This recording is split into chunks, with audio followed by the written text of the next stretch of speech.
ایک واقعہ ذکر عظیم دانشور اشفاق احمد نے اپنے پروگرام زاویہ میں کہا۔ وہ کہتے ہیں کہ میرے ایک دوست سعید اللہ جو نفسیات کے پروفیسر تھے اور لندن پی ایچ ڈی کرنے گئے، جب وہ پی ایچ ڈی کر رہے تھے اور وہاں انہیں 3-4 سال ہو گئے تھے۔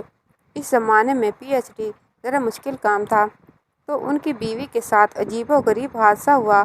وہ جب تہ خانے میں نہانے کے لیے جاتی اور پانی گرم کرنے والا الیکٹرک راڈ پانی میں ڈال کر نہانے لگتی تو عین اسی وقت ان کے ٹیلی فون کی گھنٹی بجتی اور وہ دوبارہ کپڑے پہن کر سیڑھیاں چڑھ کر ٹیلی فون ریسیور اٹھا کر جب ہیلو کہتی تو انہیں کوئی جواب نہیں ملتا، اور ان کے ساتھ یہ واقعہ تقریباً ہر روز پیش آتا۔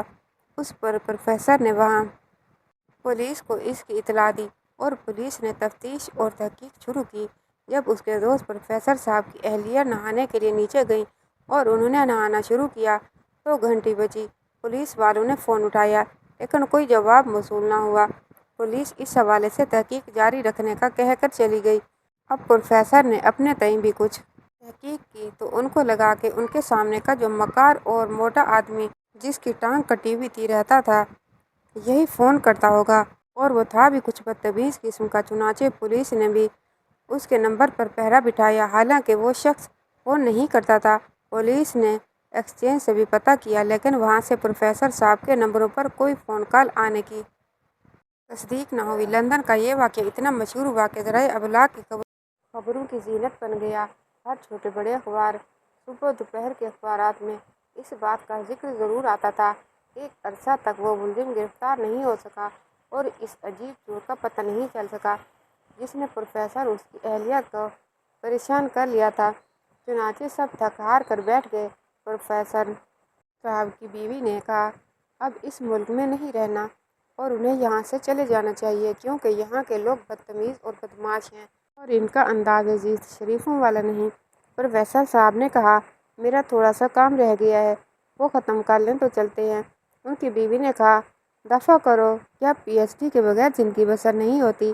جب پروفیسر صاحب نے اپنی اہلیہ کا بہت زیادہ دباؤ دیکھا تو انہیں پی ایچ ڈی بالکل بھی غرق ہوتی نظر آئی۔ تب انہوں نے اللہ تعالیٰ سے خلوص دل سے اس سلسلے میں مدد مانگی اور رہنمائی چاہی۔ اسی رات جب اس بارے میں غور کر رہے تھے، انہوں نے فیصلہ کیا کہ میں اس کی دوبارہ پوری تحقیق کرتا ہوں۔ پروفیسر صاحب بتاتے ہیں کہ وہ کسی زمانے میں ریڈیو ٹرانسسٹر بنایا کرتے تھے۔ ان ٹرانسسٹرز کو کرسٹل سیٹ کہا جاتا تھا، جس میں ایک لمبے سے کیریئل کو نیچے گملے وغیرہ میں ارتھ دے کر گھمایا جاتا تھا اور کبھی نہ کوئی اسٹیشن پکڑا ہی جاتا تھا۔ یہ سن 37-38 کی بات ہے۔ انہوں نے اپنے الیکٹرونکس کا علم جتنا بھی تھا اسے بھی استعمال کیا۔ چنانچہ انہوں نے اس فون بجنے کی آواز پر کان رکھے اور جوں ہی ان کی بیوی نہانے کے لیے گئی، انہوں نے آواز دے کر کہا، بیگم راڈ لگایا ہے؟ جب آواز آئی ہاں، تو پروفیسر صاحب نے کہا، دیکھو ابھی گھنٹی بجی، اور عین اسی وقت گھنٹی بج اٹھی۔ اس پر پروفیسر صاحب نے تحقیق شروع کر دی اور 6 دن کے اندر انہوں نے چور پکڑ لیا جو ساری لندن پولیس اور ساری کانسٹیبلری سے پکڑا نہ جا سکا۔ وہ چور پروفیسر صاحب نے پکڑ لیا۔ چور یہ تھا کہ جب بجلی کا راڈ آن ہوتا اور پانی ابالنے کے لیے اس میں ڈالا جاتا تھا تو عین اس وقت ہی گھنٹی بجتی تھی۔ غور کرنے پر پتہ چلا کہ جس بجلی کی تار سے راڈ منسلک تھا، اس تار کے قریب سے فون کی تار نیچے زمین سے گزرتی تھی۔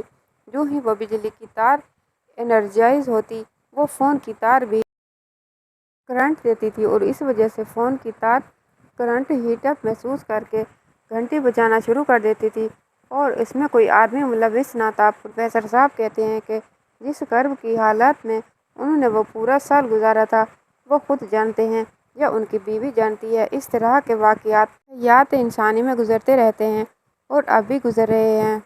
تو اس عذاب سے نکلنے کے لیے روحانی طور پر اللہ تعالیٰ سے دعا کی جا سکتی ہے، کیونکہ اس نے شرک سے منع فرمایا ہے۔ ہم اللہ سے مدد مانگ کر اس قسم کے خرابناک مرض سے باہر نکل سکتے ہیں۔